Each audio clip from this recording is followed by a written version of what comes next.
E aí, pessoal, nessa série de vídeos a gente vai conversar um pouco sobre os aspectos gerais da dislipidemia e alguns fármacos que integram a terapia farmacológica. Nesse primeiro vídeo eu vou explicar um pouco sobre esses aspectos gerais, o que é a dislipidemia, a fisiopatologia dessa disfunção e suas complicações.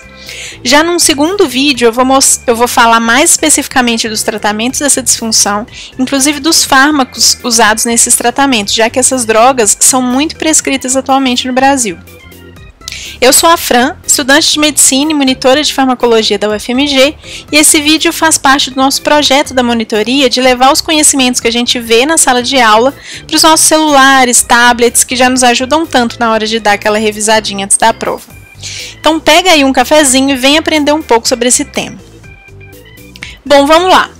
Aqui vai uma listinha de tópicos que a gente vai discutir nessa série.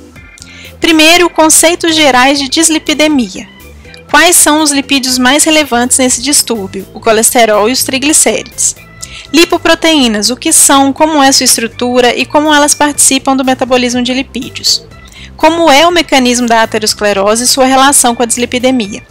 E, finalmente, algumas informações mais importantes sobre a terapia farmacológica da dislipidemia, que vai ser o segundo vídeo dessa série.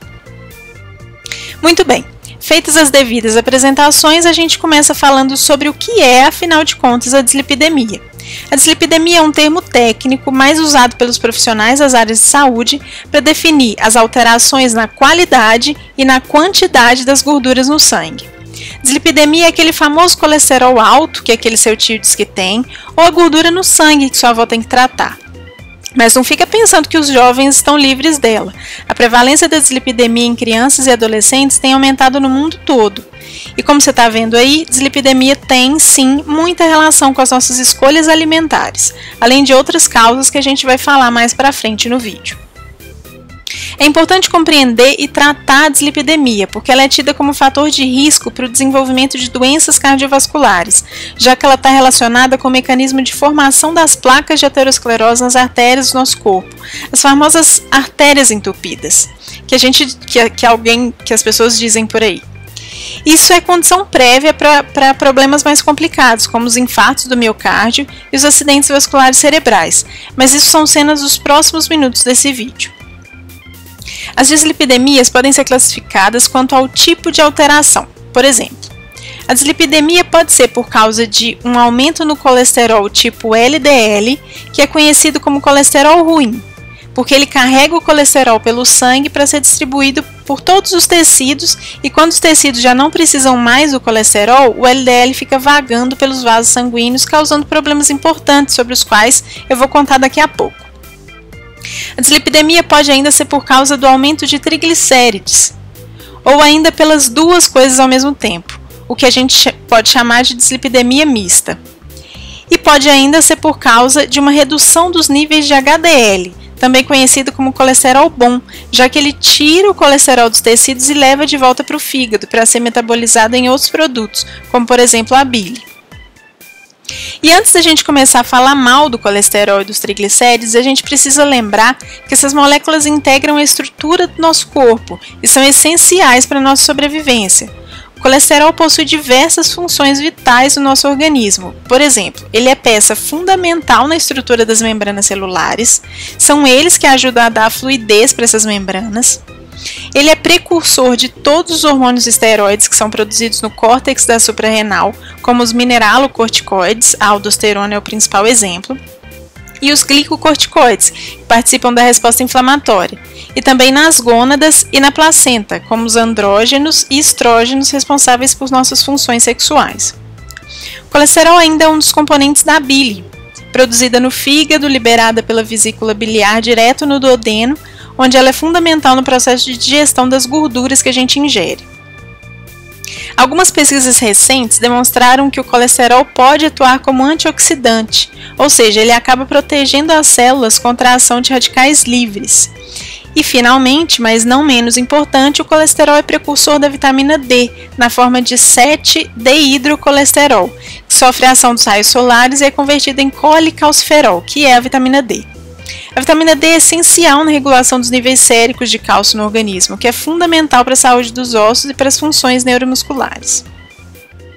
Já os triglicerídeos são a principal forma que o nosso organismo tem de armazenar energia. Cada grama de gordura é capaz de gerar 9 calorias de energia, enquanto cada grama de carboidrato ou de proteína é capaz de gerar menos da metade disso, só 4 calorias cada um. Essa informação nos tempos de hoje, em que a gente tem acesso fácil aos alimentos, pelo menos a maioria de nós, pode não fazer tanto sentido, mas na história da evolução do ser humano isso foi fundamental para a sobrevivência da espécie. Inclusive é justamente pelo fácil acesso aos alimentos que esses lipídios começaram a se tornar vilões, já que, como a gente falou, o excesso e a má qualidade desses alimentos levam a um excesso de gordura no nosso organismo que acaba criando um monte de doença. E por falar em doença, a gente tem que falar também de diagnóstico. O diagnóstico da dislipidemia é simples e é feito por um exame de sangue, que vai mostrar a medida das concentrações de triglicerídeos, do colesterol total e das frações de colesterol no sangue. Para você que é estudante de medicina e está começando agora a atender pacientes nos ambulatórios, tá aí um modelinho de pedido de exame de perfil lipídico de um paciente. Um exame que é bastante solicitado nos nossos ambulatórios aqui da UFMG. E uma informação complementar. De acordo com a atualização de 2017 da Diretriz Brasileira de Dislipidemia, o jejum não é mais necessário para realizar o exame de perfil lipídico. Agora, para o preparo do paciente, é recomendada a manutenção do estado metabólico estável e a dieta habitual. Um jejum de 12 horas não representa nosso estado metabólico normal, já que não é normal a gente ficar esse tempo todo sem comer. Agora, depois de tudo isso que a gente já conversou, você que é uma pessoa perspicaz, uma pessoa curiosa, deve estar aí se perguntando sobre um detalhe importante dessa história toda. Mas como é possível haver lipídios no sangue se os lipídios são insolúveis em ambiente aquoso? A resposta para isso são as lipoproteínas. As lipoproteínas são aquilo que chamamos de LDL, HDL e outros tipos, ou seja, são conjuntos macromoleculares que contêm ao mesmo tempo lipídios e proteínas, funcionando como meio de transporte desses lipídios no sangue. Os lipídios transportados nas lipoproteínas são os triglicerídeos, o colesterol e os fosfolípides. As proteínas que compõem essa estrutura são as chamadas apolipoproteínas. Esse é um modelinho que ilustra a estrutura de uma lipoproteína. No centro dela, ou seja, na porção que não entrará em contato direto com o plasma, estão os lipídios mais insolúveis, que são os ésteres de colesterol e os triglicérides. Já na superfície das lipoproteínas estão os componentes hidrossolúveis, como os fosfolípides, aqueles mesmos que compõem as membranas celulares, o colesterol não esterificado e as apolipoproteínas. E o que são essas benditas apolipoproteínas? São proteínas que têm como principal função dar solubilidade para as lipoproteínas plasmáticas, para que elas se dissipem no plasma e alcancem os diferentes tecidos do corpo. Mas além dessa função, que é a principal, elas ainda são capazes de ativar enzimas do metabolismo lipídico, como a L-CAT, a lecitina colesterol aciltransferase, que transfere ácido graxo de um fosfolípide para esterificar o colesterol. E a LPL, que é a lipase lipoproteica, presente no endotélio dos capilares de tecidos periféricos e retira ácidos graxos e triglicérides do plasma para dentro das células. Elas ajudam a manter a integridade estrutural das lipoproteínas e ajudam no reconhecimento de receptores de superfície. As apolipoproteínas, ou apoproteínas, é a mesma coisa, são divididas em tipos, com nomes distintos e funções também distintas. Temos as ApoAs, as ApoBs e as ApoCs. Dentre as ApoAs, temos as duas mais importantes, a ApoA1 e a ApoA2. Dentre as ApoBs, temos a ApoB48 e a ApoB100. E entre as ApoCs, temos a ApoC2 e a ApoC3. Aqui eu deixei uma tabela com as principais apoproteínas, onde elas são sintetizadas, qual sua principal função e em quais lipoproteínas elas estão presentes. Se vocês quiserem, podem dar um print da tela, colocar de papel de parede na tela do celular, para lembrar toda vez que você olhar para ele. Tá, mentira. Bom, nessa tabela a gente tem a ApoA1, que é sintetizada nos enterócitos e nos hepatócitos, ela é cofator da enzima L-Cat e está presente no quilomicron e no HDL, assim como a ApoA2, só que essa, ao contrário da 1, inibe a L-Cat, tendo função oposta. A ApoB48 é sintetizada apenas no intestino, sendo a única a ser sintetizada só nos enterócitos. Ela é ligante de receptores de LDL e está presente só no quilomicron. A ApoB100 também é ligante de receptores de LDL, mas ela é sintetizada nos hepatócitos e está presente nas lipoproteínas que são montadas nos hepatócitos, que são a VLDL, a IDL, que é uma intermediária entre VLDL e LDL, e a própria LDL. A ApoC2 também é sintetizada no fígado, assim como a ApoC3, sendo que as duas estão presentes nas mesmas lipoproteínas, o quilomicron, a VLDL, a IDL e a HDL. Só que enquanto a ApoC2 é cofator da LPL, a ApoC3 inibe essa mesma enzima. Uma última apoproteína importante é a ApoE, sintetizada no fígado e responsável por se ligar aos receptores de remanescentes de lipoproteínas presentes no fígado, ou seja, ela vai ajudar o fígado a resgatar aquelas lipoproteínas que já perderam parte de seus componentes após circularem pelos tecidos periféricos. Muito bem, antes da gente entender como é a dinâmica do metabolismo das lipoproteínas, a gente tem que visualizar todas essas informações que eu já falei na forma das lipoproteínas. Existem 4 lipoproteínas mais importantes. A primeira delas é o quilomicron. Ele é montado nas células do epitélio intestinal logo após a absorção dos ácidos graxos resultantes da digestão das gorduras. Portanto, ele é uma lipoproteína de alta densidade, porque ele é riquíssimo em triglicérides, 90% da constituição dos quilomicrons corresponde a triglicérides, e contém pouquíssima proteína, só 2%, além de 3% de fosfolípides e 5% de colesterol. A próxima lipoproteína, seguindo a ordem decrescente de densidade, é a VLDL. Ela é montada no fígado e também contém muitos triglicérides, 60%, e pouca proteína, só 5%, além de 15% de fosfolípides e 20% de colesterol, o que já é bem mais do que os quilomicrons tinham de colesterol. Depois das VLDL vem a LDL. Na verdade, existe uma lipoproteína entre essas duas, que é a IDL, intermediária entre VLDL e LDL, mas ela é um meio do caminho entre as duas, até em termos de composição. Bom, a LDL também é produzida no fígado a partir da IDL, que é resgatada da circulação. A LDL tem pouca quantidade de triglicerídeo, só 8%, mas já possui uma quantidade maior de proteínas, 20%. E fosfolípides, 22%, mas o que caracteriza o LDL é a grande quantidade de colesterol, 50% da composição da LDL é de colesterol. Por isso que seu papel principal é levar colesterol do fígado para os tecidos periféricos. E a última delas, e a mais densa de todas, é a HDL. Ela é a mais densa porque contém uma grande quantidade de proteínas, 40%, e pouca quantidade de triglicerídeos, só 5%. Ela ainda é formada por 25% de colesterol e 30% de fosfolípides. Lembrando que o papel principal do HDL é levar colesterol dos tecidos periféricos para o fígado. Agora a gente vai começar um momento mais dramático desse vídeo. Aquele momento que a história começa a fazer todo sentido.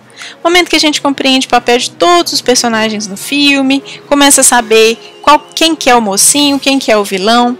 Mas no nosso caso aqui, agora é o momento que a gente entende finalmente o papel metabólico de cada lipoproteína. Então vamos lá. Tudo começa com uma bela refeição que contém a gordura.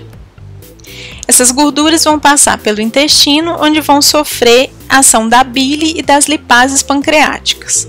Vão virar micelas e deslizar pela borda em escova dos enterócitos.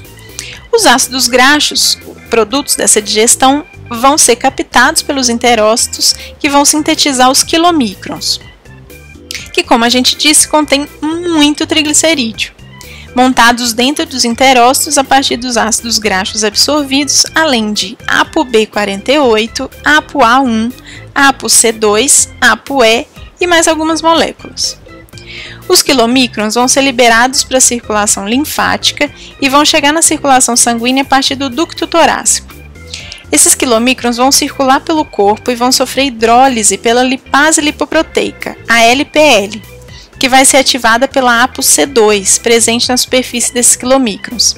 A LPL é uma enzima localizada na superfície endotelial de capilares do tecido adiposo e do tecido muscular, havendo liberação de ácidos graxos e glicerol do centro desses quilomicrons, além de colesterol não esterificado da superfície. Após esse processo de lipólise nos quilomicrons, os ácidos graxos são capturados pelas células musculares, que já vão usar diretamente esses ácidos graxos, e pelos adipócitos, que vão armazená-los em forma de triglicerídeos. Os remanescentes de quilomicrons são capturados pelo fígado, onde são desmontados, gerando subprodutos que vão participar da composição das VLDL, que contém grande quantidade de triglicerídeo, além de ApoB100 e que é a principal proteína da VLDL.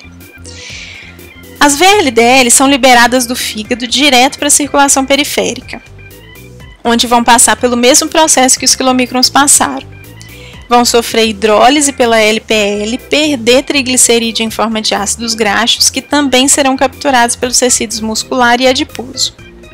Os remanescentes de VLDL são as IDL, lipoproteínas de densidade intermediária, as quais serão rapidamente removidas pelo fígado a partir da interação da ApoE com receptores específicos nos hepatócitos. O processo de catabolismo continua e inclui a ação da lipase hepática, a HPL, que vai converter o que era a IDL em LDL. A LDL tem um conteúdo apenas residual de triglicérides e é composta principalmente de colesterol e uma única apoproteína, que é a ApoB100. A LDL vai ser liberada na circulação e capturada pelas células que possuírem na sua superfície o receptor de LDL.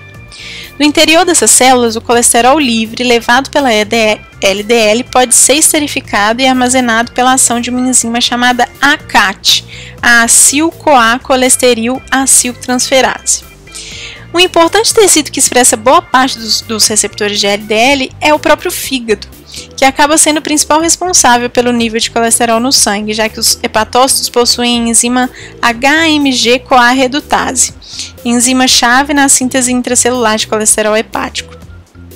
Gravem o nome dessa enzima, que ela vai ser alvo farmacológico do principal fármaco usado no tratamento das dislipidemias.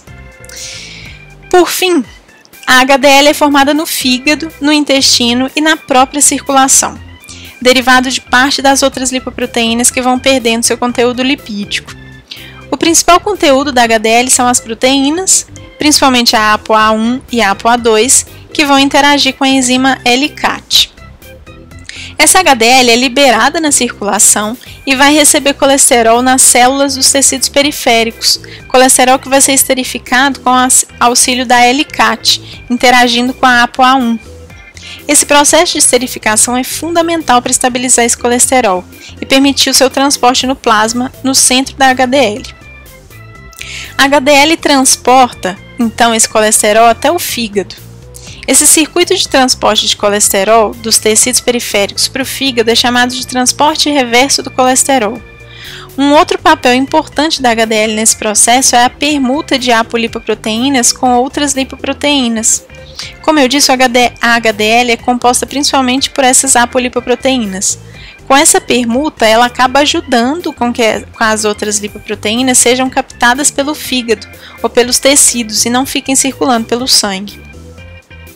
Um último detalhe: existe uma proteína presente no plasma chamada de CETP, proteína de transferência de ésteres de colesterol, que permite a troca de triglicérides das VLDL por ésteres de colesterol, com as HDLs e as LDLs. A CETP vem sendo testada como alvo terapêutico no tratamento das dislipidemias, em especial no tratamento de níveis baixos de HDL. Bom, esse foi um resumo do metabolismo das lipoproteínas. Eu sei que parece um pouco confuso, mas se você não entendeu alguma parte, volta o vídeo e assiste de novo quantas vezes você precisar. Ou melhor ainda, procura seu professor de farmacologia e esclarece qualquer dúvida que você tiver. Agora, antes de começar a falar das terapias farmacológicas da dislipidemia, a gente tem que entender o que significa esse distúrbio, quais são as suas repercussões no organismo, já que até agora nós vimos como que o normal acontece. O desequilíbrio acontece basicamente quando existe um excesso dessa lipoproteína circulando no sangue. As causas disso podem ser de origem genética, como é o caso, por exemplo, da hipercolesterolemia familiar, em que há uma redução na expressão de receptores de LDL na superfície das células, ou mutações na síntese desses receptores, fazendo com que haja uma enorme concentração de LDL circulando na corrente sanguínea, já que as células têm dificuldade de capturar essa molécula. A outra causa desse desequilíbrio é mais fácil de entender e tem a ver com os hábitos de vida. É simples, quanto mais fontes de triglicerídeos e colesterol nós ingerimos, mais VLDL e LDL teremos no nosso sangue. É matemático. Tanto a hipercolesterolemia quanto a hipertrigliceridemia são influenciadas pela quantidade e pela qualidade dos alimentos da dieta, sendo que os principais vilões são aqueles alimentos ricos em gordura saturada, como esses aí que você está vendo, carnes vermelhas, frituras, salgadinho, manteiga, pizza, enfim, tudo aquilo que a gente gosta de comer. Lembrando ainda que algumas doenças, como o diabetes, podem levar ao desenvolvimento da dislipidemia. Essas condições exigem tratamentos mais específicos. Aqui tem um esqueminha da parte do nosso corpo que mais sofre diretamente com o excesso de lipoproteína circulando no sangue, que são as nossas artérias. Tudo começa com um excesso de LDL circulando pelos nossos vasos sanguíneos. Se o indivíduo tem hipercolesterolemia familiar ou outro distúrbio que faz com que, por algum motivo, as células não expressem receptores de LDL e não armazenem colesterol no seu interior, ele terá uma grande quantidade de LDL livre, sem ter para onde ir. Lembrando que o colesterol problemático é aquele que está fora das células, porque as células são capazes de esterificar e armazenar esse colesterol adequadamente. Bom, esse LDL, como tem um tamanho reduzido, ele é capaz de atravessar o espaço entre as células endoteliais e se acumular entre esse endotélio e a lâmina elástica interna. Se esse indivíduo possui hipertensão arterial, diabetes ou fuma, possivelmente será mais fácil para esse LDL atravessar a camada endotelial, porque essas células endoteliais vão estar danificadas, e pelos picos de pressão sanguínea, ou pelo excesso de moléculas agressoras ao endotélio presentes no sangue. Essas moléculas de LDL acumuladas na íntima do vaso vão sofrer oxidação por ação dos radicais livres liberados pelo próprio endotélio. Estimuladas por essas moléculas de LDL oxidadas, as células endoteliais aumentam a expressão de receptores de adesão para monócitos circulantes, os quais vão atravessar o espaço intercelular e alcançar o espaço subendotelial. A presença do monócito no subendotélio vai induzir a liberação de citocinas, tanto pelas células endoteliais quanto pelo próprio monócito, que vai fazer com que esses monócitos sejam ativados, tornando-se macrófagos capazes de captar as LDL oxidadas e se transformando numa célula gigantesca, deformada e lotada de colesterol, que é a chamada célula espumosa. Essas células espumosas vão se acumulando no subendotélio e continuam liberando citocinas que acabam por atrair linfócitos T de resposta imune adaptativa, levando à produção de interferon gama, TNF-alfa e uma série de interleucinas, consolidando um processo inflamatório como qualquer outro, com a diferença de que é crônico e ilimitado. Dentro desse processo existe um aumento na quantidade de um fator de crescimento derivado de plaquetas, que é o PDGF, que vai induzir o aumento da síntese de matriz extracelular e da mitose e migração de células da mesoderme, inclusive de células musculares lisas.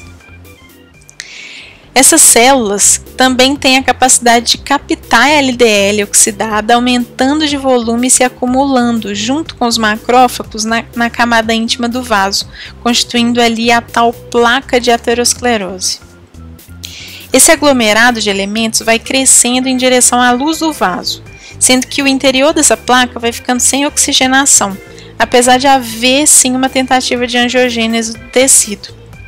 Essa isquemia local vai induzir apoptoses no centro da placa, formando o chamado centro necrótico. Essa neoformação de vasos sanguíneos, somada à presença de fatores inflamatórios capazes de enfraquecer a capa fibrosa dessa placa, e a possibilidade de lesões também pelo aumento da pressão do sangue no local, devido ao estreitamento da luz, pode levar a sangramentos locais. Esses sangramentos vão ativar a cascata de coagulação nesse ponto, atraindo plaquetas e formação de fibrina, o que pode ocluir totalmente a luz desse vaso, levando à isquemia do tecido. Ou ainda formar êmbolos derivados do trombo que vão impactar em vasos adiante, levando a acidentes vasculares e infartos, o que representam as maiores complicações da dislipidemia, da aterosclerose e de todos esses fatores associados. Bom, pessoal, essa foi a primeira parte dessa pequena série sobre dislipidemia. Vocês já devem estar cansados depois de tanta informação, né? Então aproveita o intervalo, estica as pernas, bebe uma água, curte e compartilha esse vídeo com seus colegas de sala e depois volta para assistir a segunda parte, onde a gente vai falar de tratamentos da dislipidemia. Então até daqui a pouco.